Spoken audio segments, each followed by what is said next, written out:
Екінші орын Жуманова Гүлімай, Ыстықкөл облысы. Бірінші орын Бақбұрғанова Нұрзат, Талас облысы. Туғандар, өзіңіздердің телефон сөздеріңіздер сақ болыңыздар. Бұл жерде дағы бір iPhone телефон жоғалып тұр. Кімде-кім жоғалтқан болса келіп, бұл жақтан алып кетіңіздер. Жату бойынша қыз-келіндер арасында 3-ші орынды иеленгендігі үшін Умуркулова Шолпон, Жалал-Абад облысы сыйлықтар тапсырып сағай.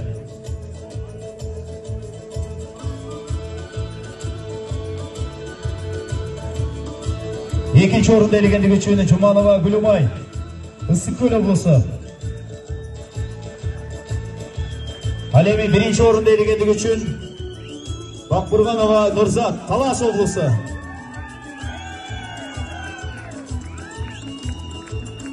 Ушундай кыздар аялың болуп калса элестет да, женеге тийсең, жаа менен аты өле. Теріңге тескер сыйлықты. Албетте тамаша болсын келгисиздер, сыйлығыңыздар кут болсын дейле. Жату боюнча 40 метрге эркек